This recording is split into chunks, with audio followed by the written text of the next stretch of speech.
Hey everyone, this is Darren with Crazy Minnow Studio and welcome back. This is a continuation of the EmoteR tutorial. So this is part B. In this video, we are going to cover random emotes.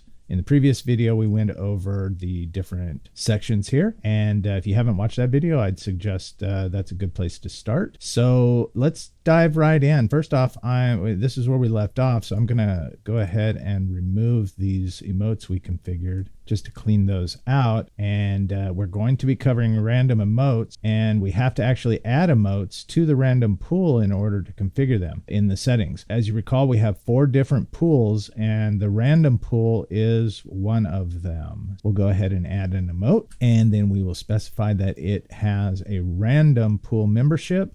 And let's go ahead,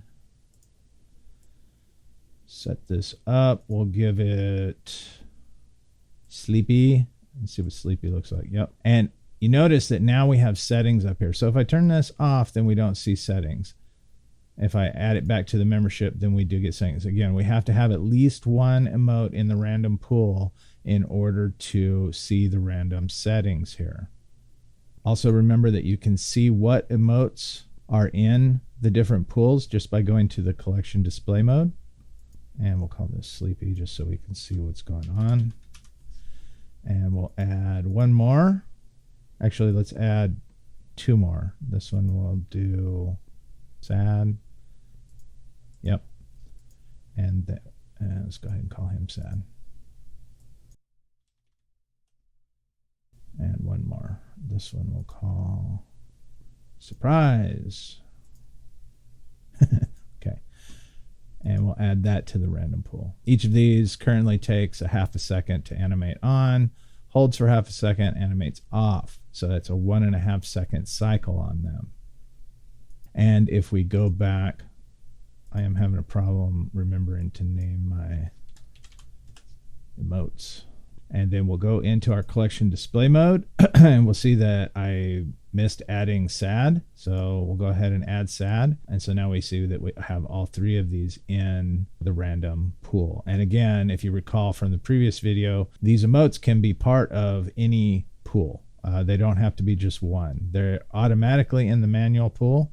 We can make them part of the emphasis or the repeater pool. Now, I don't know if it makes sense. You'll have to determine that on your own, whether it meets criteria you have, but they can definitely be a part of any of the pools. Once we have them configured, and we can see what each one does right here, so they're pretty obviously different. You can also click on these pieces right here and you can see what components are in each emote. So if we go down and let's say Sleepy, we add another component, and it really doesn't matter what it is. I'm just demonstrating this here. We can see that we have 2 components. And if we give these components names, so this would be sleep, and we'll just call this tired, whatever. Now if we go into collection display mode, we'll see we have sleep and tired. Okay, so go back in here and remove this. We don't need 2 of those. Well, let me leave this open because we may want to adjust these timings, and that can be performed here. So if we wanted these to be, to animate on in 1/4 second, then we could do that. We could just make these. All right, so how do we configure our random emotes? Automatically, as soon as we add an emote to the random pool, it enables this. We can disable this. Even though they're still part of the pool, they won't actually fire randomly now. So if we start this, we won't get any emotes firing. Now, if we enable this, they will start firing. All right, so we're going to use random emotes, and then the first option we have here is random chance. And random chance basically is just that. What is the probability that this is going to fire? So each time a cycle comes around, a cycle depending on the time between the triggering, each time that cycle comes around, right now we have it set at 0.5, so there's a 50% chance that an emote will fire. Now 25% and then 75%. We've got it just a little better than a 50% chance. And we can say whether this is per emote or it applies to the whole selection. So, and what that means, this is our selection here, emotes per trigger cycle. So we can see we have 3 emotes. We have to have at least one and we can only have a max of whatever is there. So anything from 1 to the max. And what this right here will do is it will randomly pick one of these emotes, sleepy, sad, or surprise. It will randomly pick one of those to fire, and it has a 53.6% chance to fire. If we set this, so per emote chance really doesn't mean anything right now because we only have one set to fire per cycle. Now, if we turn this up, if we go to 3 or even 2, then if we say per emote, then this chance will be re-rolled, if you will, per emote. So it's going to pick 2 of the group, and there'll be a random 2, and it's never the same one twice. It's going to be 2 of this group. And what will happen is they have a chance to fire individually. So if we have it set as it is right now, it's going to pick 2 of these emotes. Let's say it picks sleepy and surprise, and it's going to roll this dice here on each emote. So sleepy is going to have a 53.6% chance to fire, and separately surprise is going to have a 53.6% chance to fire. Now, if I turn that off, it's only applied once. If it's successful, they will both be fired. If it's not successful, none of them will be fired. And on here, if it's successful on the first roll, sleepy will be fired. If it's successful on the second roll, surprise will be fired. Okay, so that's our per emote chance. And here's our cycle. So this is from 1 to 2 seconds. So we will do a random selection and roll process every 1 to 2 seconds. So this is random here, and then the selection process is random based on however many emotes we are going to trigger on that particular cycle. And then there is a per emote chance, because we have this selected, on each of those emotes. So we may see no emote fire on any given cycle. If we look at this, if we remember, each of our emotes has 1.25 seconds, because I modified that first value to be 0.25. They have a 1.25 second animation cycle. And we are saying that anywhere from 1 to 2 seconds. At 2 seconds, that gives the emote plenty of time to animate on, hold, and animate off.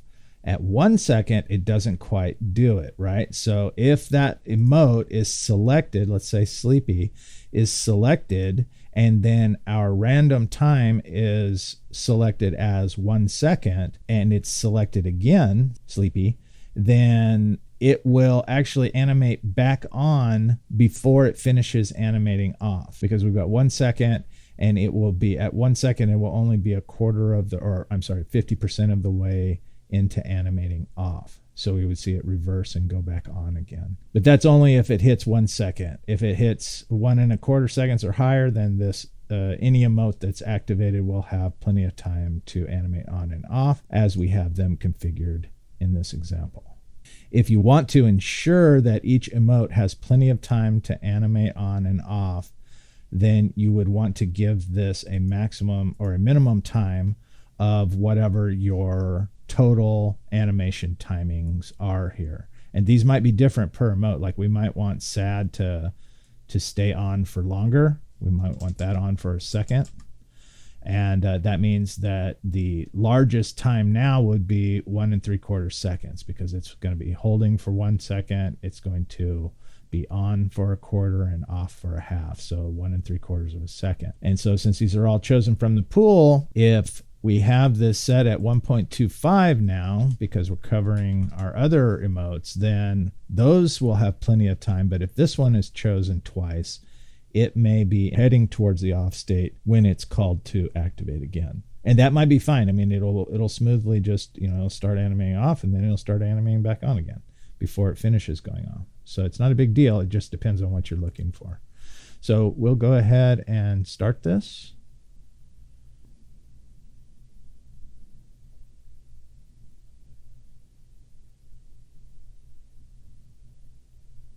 And you saw that one triggered twice there, and it started to go off and then hit again.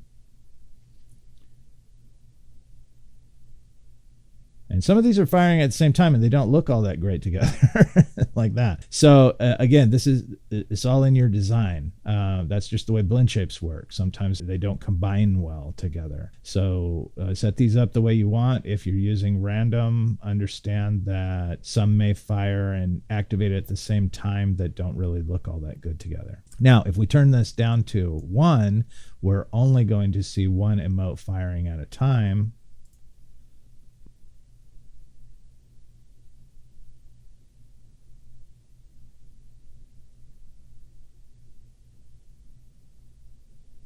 And we see sometimes there's a little bit longer pause, and that might be because we grabbed something closer to 2 seconds, or we might have missed the chance altogether. And we can turn this all the way up to 100 so that we know it's going to fire every time. And then we're limited by, or not limited, but we're governed by the actual cycle itself. So if we increase this cycle, and we have to, if we increase this cycle, we have to restart because this is grabbed, it's cached, so we're not generating it every time here from the different numbers. Go ahead and turn this up. So every time it's going to operate somewhat like a repeater at this point.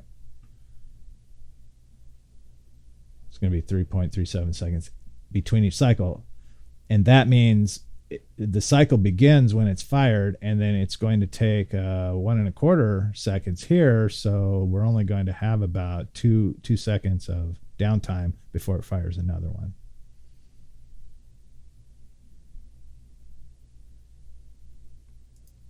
Okay, so I think that's all there is to random emotes, and in the next video we will be covering the repeater emotes. So thanks for watching, and we'll see you in the next video.